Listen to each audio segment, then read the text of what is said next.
그림을 봤었을 때 작가가 누구인지, 그 그림을 소유한 사람들이 누구인지에 따라서 그 가치가 변화된다라는 것을 그때 알게 됐어요. 하나님은 우리를 만드셨고 그리고 우리를 소유하셨다.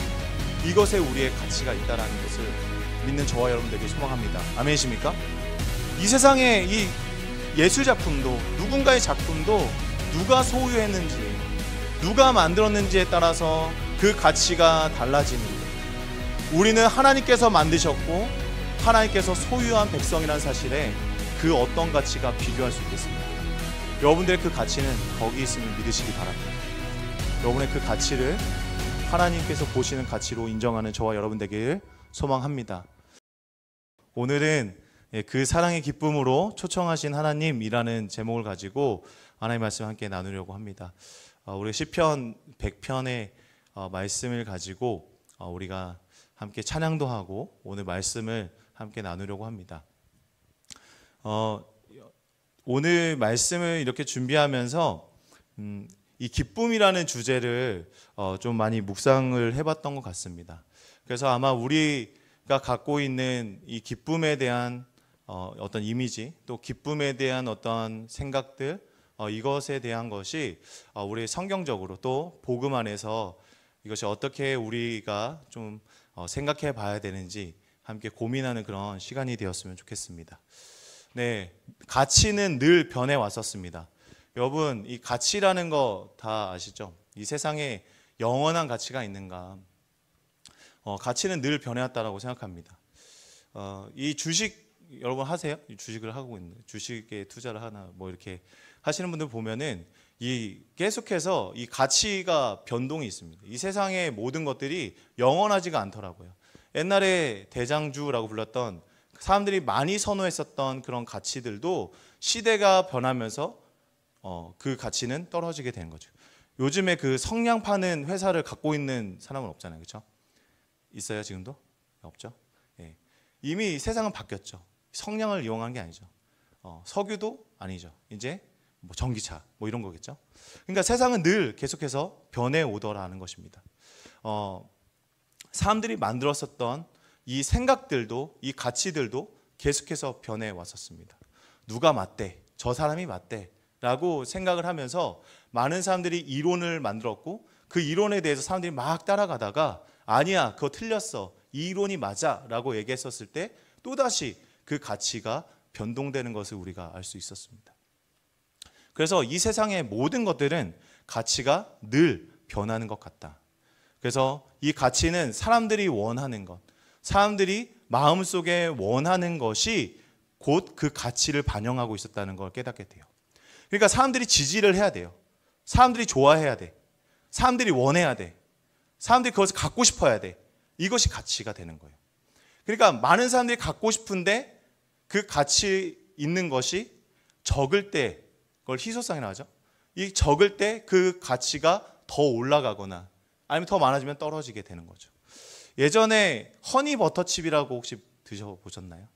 네, 그거 정말 구하기 어려웠던 적이 있었습니다. 근데 지금은 어디 갔는지 모르겠어요. 그래서 그 먹태깡 혹시 드셔보셨습니까? 최근인 것 같은데 이 먹태깡도 사람들이 막 먹고 싶어가지고 막 난리가 났었어요. 저도 그게 너무 먹고 싶더라고요. 그래서 진짜 한 입만 해가지고 한번 초등학생한테 얻어 먹어본 적이 있었습니다. 그런데 기대한 맛이 아니야. 새우깡이 더 맛있더라. 그러니까 사람들에게 이 가치는 계속 변해간다는 것을 우리는 생각해 볼 수가 있습니다. 그런데 이 모든 것들은, 우리가 가치를 부여하고 있는 모든 것들은 사실 마케팅이라는 거예요. 누군가에 의해서, 어떤 집단에 의하여서, 어떠한 이익 집단에 의하여서 우리는 계속해서 마케팅을 당하고 있다. 그래서 우리 마케팅을 사는 거예요, 사실은. 광고를 통해서 사는 거죠.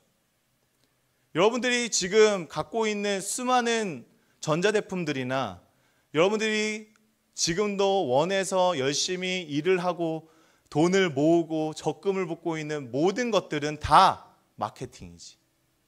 네, 어떤 마케팅입니까? 여러분들을 행복하게 만들 거라는 마케팅이에요. 그것을 소유하고 그것을 가졌을 때 여러분은 영원한 기쁨에 그것을 누릴 수 있을 것이라고 생각하게 되는 거죠. 여러분들 안에서 고가의 제품을 갖고 있는 친구들도 있을 거예요.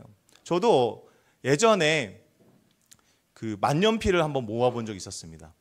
만년필을 모아본 적이 있었는데 그때 제가 갖고 있던 만년필 중에서 가장 비싼 게 340만 원짜리였어요. 아무도 안 놀라네. 놀라주세요. 안 해도 모르는 얘기야. 340만. 지금은 없습니다. 네, 지금은 없는데 왜냐하면 이 만년필보다 더 가치 있는 게 생겼거든요. 그래서 그 만년필을 가슴 아프지만 보내주는 그런 일이 있었죠. 네, 그렇습니다. 어쨌든 지금 얘기하려고 하는 건 우리가 그것을 소유했었을 때 우리는 기쁨을, 그것을 나를 구원하는, 나를 행복하게 만든다고 생각하는 겁니다. 그런데 그것은 모두 일시적이거나 아니면 어떤 거죠? 일부분인 거죠. 영원하지 않은 거죠. 그리고 멀리 볼 수 없는 아주 근시안적인 그런 행복이라는 것입니다. 제가 오늘 말씀을 준비하면서 예전에 들었었던 말이 떠올랐어요. 바로 우리의 마음은 계속해서 우리를 구원할 것을 찾고 있다라는 거예요. 우리의 인생에서 나를 구원할 것들을 계속 우리의 마음에선 찾아냅니다. 어떤 사람들은 만들어내요. 칼빈은 이렇게 얘기했습니다. 우리 이 따옴표 있는 것만 한번 읽어볼까요? 시작. 우상을 만들어내는 영원한 공장. 우상을 만들어내는 영원한 공장이 뭡니까? 바로 우리의 마음이라는 거예요. 인간의 이 마음이 우상을 만들어내고 있다. 나를 구원할 것을 계속해서 찾으면서 그것을 우리가 갖게 되길 원한다는 것이죠. 눈에 보이는 형상, 헛된 개념을 계속해서 만들어내면서 그것을 숭배하고 그것을 통해서 구원을 얻으려는 그런 우리의 몸짓이 있다는 거예요. 그것이 영원할 줄 알고. 그런데 이 세상이 만들어내는 모든 것은 영원한 가치가 없습니다. 단언컨대 없습니다. 일시적이고 근시안적이고 한계가 있다라는 거예요. 그러나 영원하신 분이 만들어낸 그것에는 가치가 있다고 믿습니다. 하나님께서 우리에게 어떠한 가치를 주시는지 우리가 계속해서 살펴보겠습니다. 우리 하나님 편에서의 영원한 가치, 여러분을 향하여서 그 영원한 그 가치만이 여러분을 구원할 수 있다고 믿습니다. 아멘이십니까? 그래서 그 가치를 찾아야 되는 거예요. 땅 팔고 냉장고 팔고 뭐 다 팔고 뭘 얻어요? 기어이 그 밭을 사고 마는 사람처럼 우리는 그 하나님의 영원한 가치를 찾아내고 그것을 얻기 위하여서 나의 모든 삶을 다 드려도 아깝지 않다라고 느낄 수 있는 그 영원한 가치, 최고의 가치를 모두 누리게 된 저와 여러분 되길 소망합니다. 그래서 오늘 4가지 키워드 가지고 함께 보도록 하겠습니다.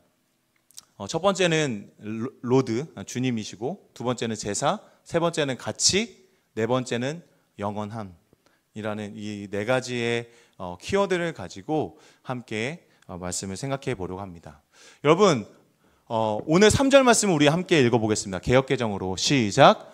여호와가 우리 하나님이신 줄 너희는 알지어다. 그는 우리를 지으신 이요 우리는 그의 것이니 그의 백성이요 그의 기르시는 양이로다. 아멘. 오늘 우리가 이 주님을 알아야 합니다. 우리 주님이 어떤 분이신가? 이 주인은 주인 주자 쓰죠.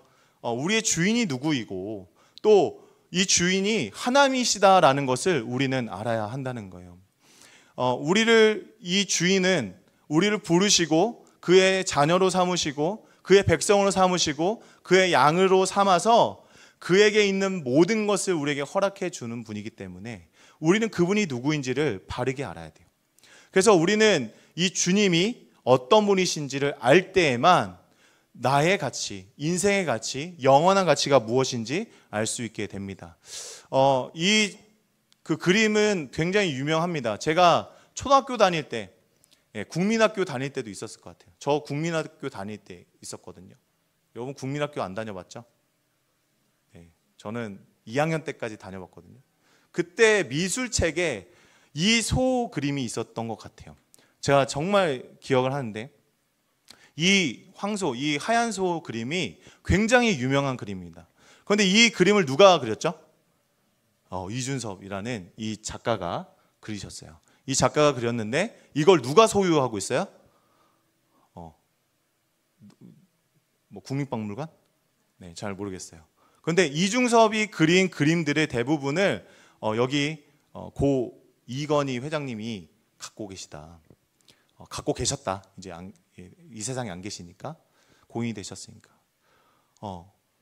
제가 예전에 아트페어를 좀 이렇게 다닌 적이 있었습니다. 왜 다녔냐면 뭐 그림을 살려는 게 아니라 그림이 재밌는 그림 뭐 이런 것들 좀 보는 걸 좋아해서 아트페어를 가서 구경을 했었어요. 그런데 그 화랑마다 이런 말을 한 번씩 해줍니다. 이 그림은 누가 소유하고 있습니다. 이 그림, 이 작가의 그림을 어떤 회장님이 소유하고 있고 어떤 연예인이 소유하고 있고, 이것을 계속 얘기해 주는 거예요. 그래서 이 그림이 누가 그렸는지, 이 그림의 가치가 어떤 그림이고 어떤 붓터치를 했고 얼마나 가치 있는지는 전혀 모르겠는데, 이 그림을 봤었을 때 작가가 누구인지, 그 그림을 소유한 사람들이 누구인지에 따라서 그 가치가 변화된다라는 것을 그때 알게 됐어요. 그러니까 뭐 이런 것이죠. 하나님은 우리를 만드셨고 그리고 우리를 소유하셨다.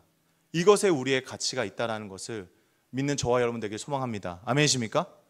이 세상의 이 예술작품도, 누군가의 작품도 누가 소유했는지에, 누가 만들었는지에 따라서 그 가치가 달라지는데, 우리는 하나님께서 만드셨고 하나님께서 소유한 백성이라는 사실에 그 어떤 가치가 비교할 수 있겠습니까? 여러분들의 그 가치는 거기 있음을 믿으시기 바랍니다. 우리 고린도전서 3장 23절과 베드로전서 2장 9절 말씀 함께 읽겠습니다. 시작. 너희는 그리스도의 것이요 그리스도는 하나님의 것이니라. 그러나 너희는 택하신 족속이요 왕같은 제사장들이요 거룩한 나라요 그의 소유가 된 백성이니 이는 너희를 어두운 데에 불러내어 그의 기이한 빛에 들어가게 하신 이의 아름다운 덕을 선포하게 하려 하심이라. 아멘. 하나님께서는 우리를 최고의 작품으로 만드셨고 자신의 형상을 따라, 우리의 형상을 따라 사람을 만들고 그 코에 생기를 불어넣어 생명이 되게 하셨습니다. 우리를 하나님과 교제할 수 있는 그러한 존재로서 유일하게 만드셨고, 뿐만 아니라 이제 그분은 예수 그리스도를 통하여서 우리의 모든 죄를 용서하시고 새롭게 하시고 새로운 피조물이 되게 하셔서 그분의 백성, 그분의 것이 되게 하셨음을 믿는 저와 여러분 되길 소망합니다. 아멘이십니까? 하나님께서는 여러분들을 소유하기 위하여서, 여러분들을 갖기 위하여서 자신의 아들을 아낌없이 내어준 거예요. 그러면 여러분의 가치는 뭡니까? 그 아들의 가치보다 더 높은 것입니다. 아멘? 아멘이십니까? 저는 한 번도 정가에 산 적이 없어요. 그 정가보다 더 낮게 살려고 노력하죠. 하나님은 우리를 사실 때 손해보시는 분이십니다. 우리의 가치를 더 높게 평가해서 자신의 아들을 주셨다라는 거예요. 여러분의 그 가치를 하나님께서 보시는 가치로 인정하는 저와 여러분 되길 소망합니다. 그래서 우리는 이 하나님께서 우리의 주인 되시고 또 우리의 창조주 되시면서 우리를 소유하신 분이시라는 것을 고백했습니다. 그렇다면 우리는 그분께 이 제사를 드려야 돼요. 그런데 이 제사를 드릴 때, 이 예배를 드릴 때 우리는 정말 기쁨으로 예배를 드려야 합니다. 그런데 우리가 생각해 보면 이 기쁨이라는 것이 무엇인가? 여러분, 기쁨이라는 그 말을 했었을 때 여러분들이 생각하는 이미지들이 있을 거예요. 그런데 그건 대부분 행복일 거예요. 행복. 기쁨과 행복은 전혀 다른 개념인 것 같아요. 행복은 정말 일시적이고 정말 한정적인 거예요. 여러분들이 핸드폰을 처음 샀었을 때, 아이폰 16을 샀었을 때 그때 누렸던 것은 기쁨이 아니라 행복인 거예요. 그냥 내가 그것을 소유했다라는 그런 잠깐의 기쁨, 그것이 바로 행복인 거예요. 근데 하나님께서 얘기하시는 그 기쁨이 무엇인가?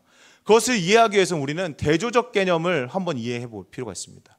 뭐 철학에서는 참과 거짓을 얘기하고 진리와 비진리, 본질과 비본질, 뭐 이런 것들을 대조하면서 그것을 이야기하듯이, 또 문학에서는 어떻습니까? 영웅이 있으면 빌런이 있고, 그렇죠? 그 안에서 이런 대조를 통하여서 선과 악의 대결을 통하여서 이 문학을 써가고, 그것을 통해서 거기 있는 핵심적인 주제를 깨달을 수 있는 거죠. 일상생활도 마찬가지. 우리 직장에 가보면 좋은 선임이 있고 정말 뭐 같은 분이 있고, 그렇죠?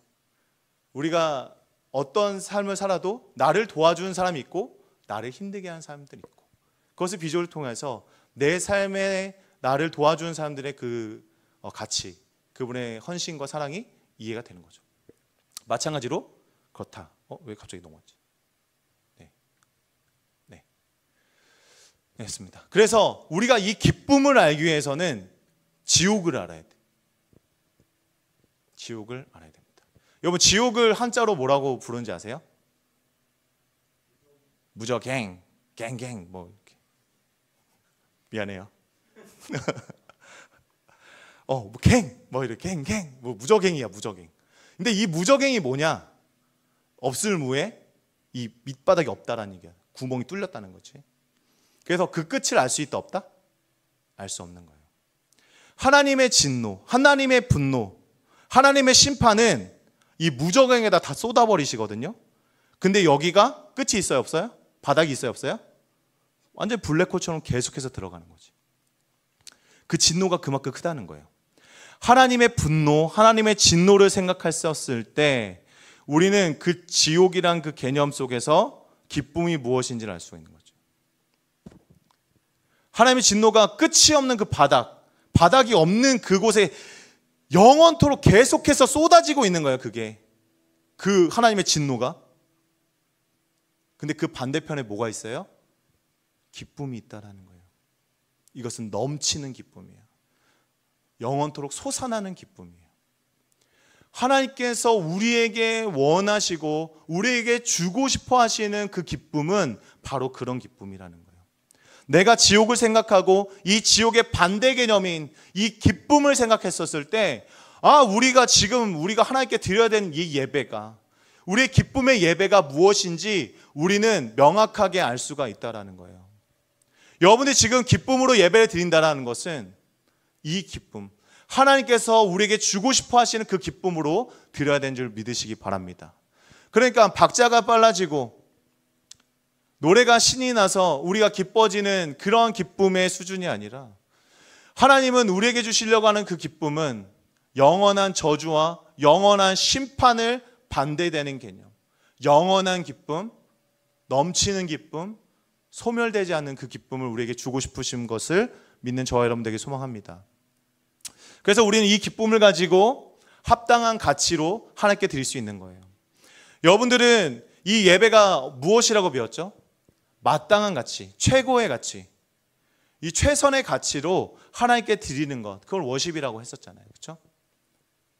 우리가 가지고 있는 가치, 최고의 가치, 우리가 가지고 있는 것들은 다 유한한데 다 사라질 것들인데 어떻게 하나님께 영원한 가치로, 가장 온전한 가치로 하나님께 드릴 수 있게요? 하나님 앞에 합당한 가치로 드릴 수 있는가? 하나님 앞에 영원한 그 기쁨을 드릴 수 있는가? 이것은 나의 감정과 전혀 상관없다는 사실을 알게 됐습니다. 절망이 찾아왔습니다. 제가 지난주 금요일부터 아내가 좀 아팠어요. 아내가 아파가지고 좀 배가 너무 아프다 막 이렇게 얘기하는 거예요.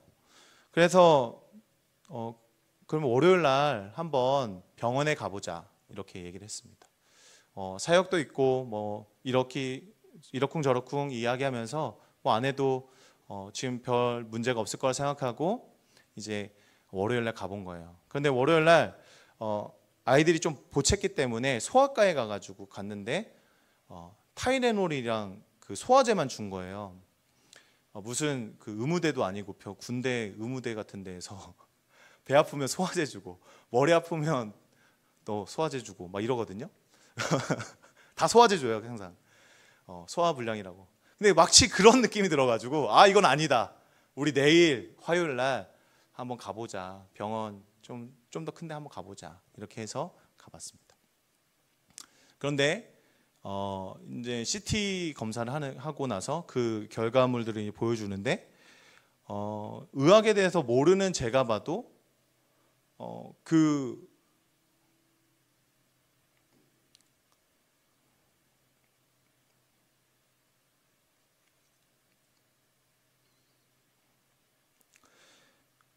말이 안 나올 정도로 심각한 거예요.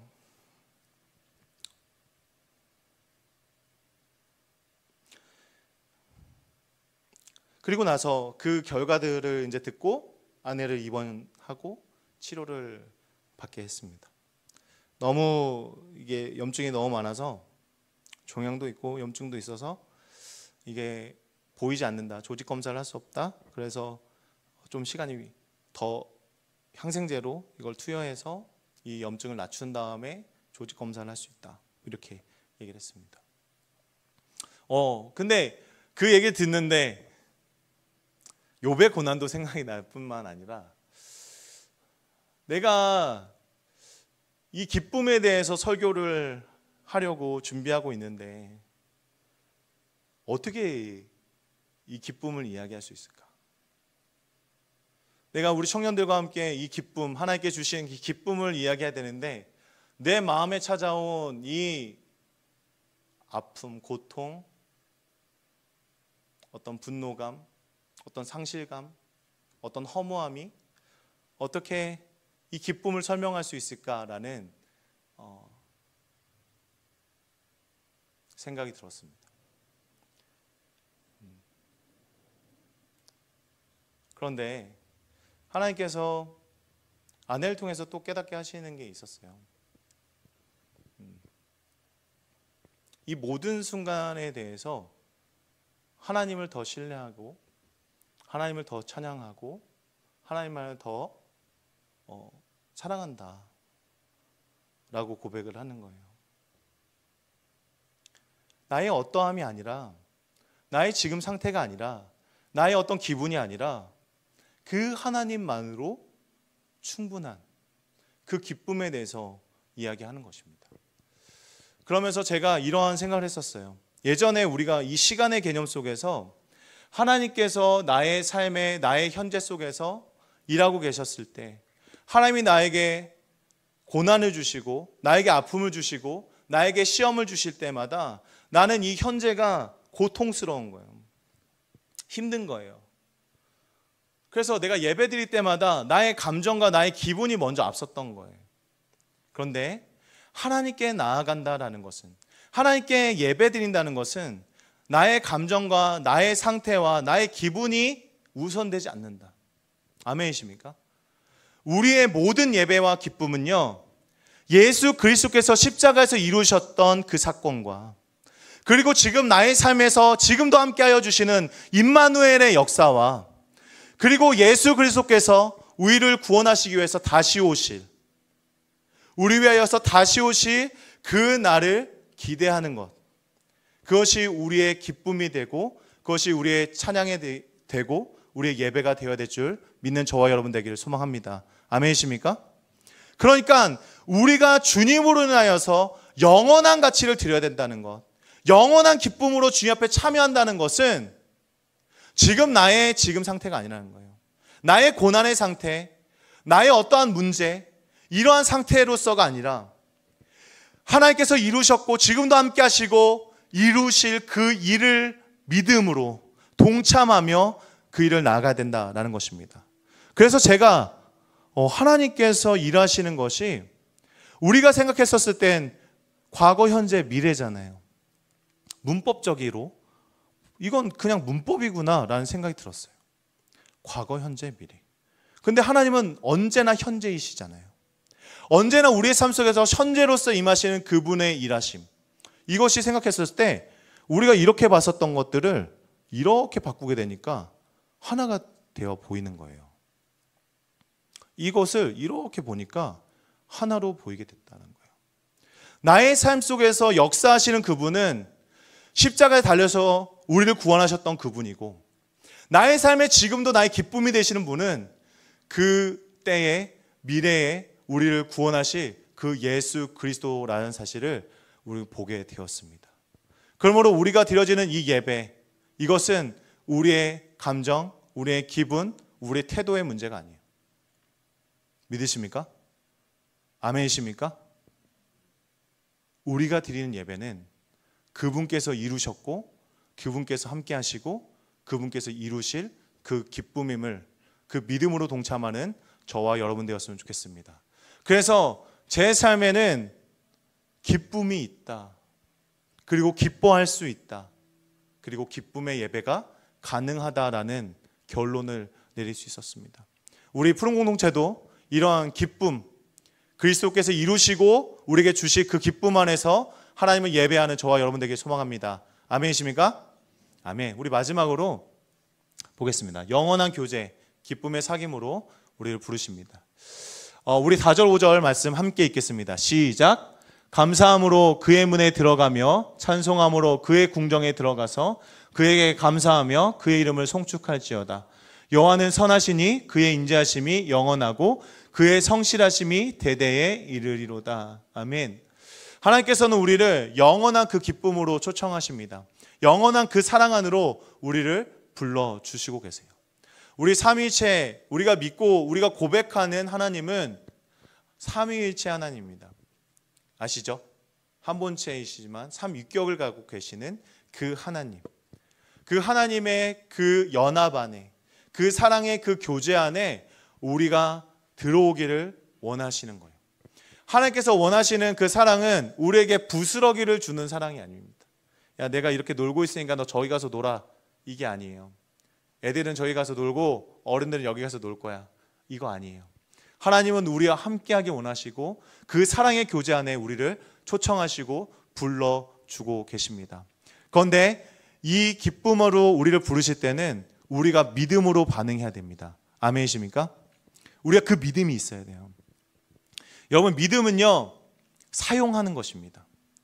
우리 성경을 보면 계속해서 우리에게 믿음을 사용하기를 원하세요. 여러분 삶 속에서 여러분의 선물로 주신 그 믿음을 사용하기를 원하시는 거예요.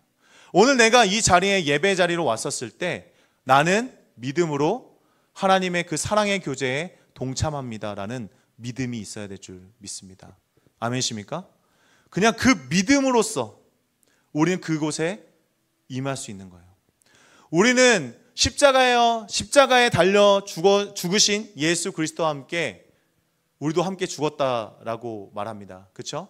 갈라디아서 2장 20절 말씀을 보면 어떻게 되어 있습니까? 우리가 예수 그리스도와 함께 십자가에 못 박혔다. 이제 내가 그 안에 사는 것은, 내가 육체 가운데 사는 것은 이제 내가 사는 것이 아니라 내 안에 계신 예수 그리스도로 사는 것이다. 근데 그것을 내가 믿는다라고 얘기하고 있어요.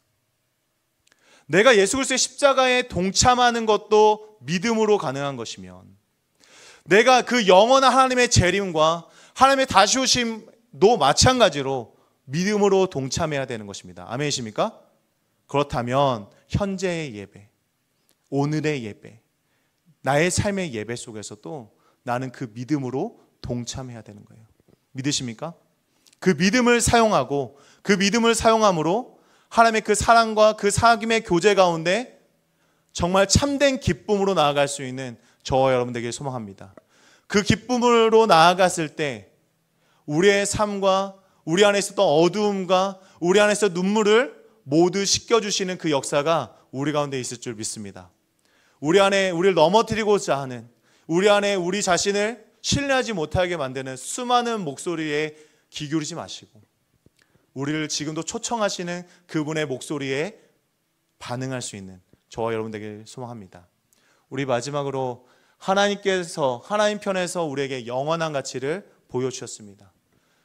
예수 그리스도를 통하여서 우리에게 그 생명과 그 구원과 그 기쁨의 가치를 우리에게 보여주셨습니다. 그 가치를 발견할 때 우리는 예배자가 될 수 있습니다. 우리 같이 하나님께 찬양으로 나아가면서 믿음의 고백으로 나아가면서 우리의 믿음의 결단을 갖도록 하겠습니다.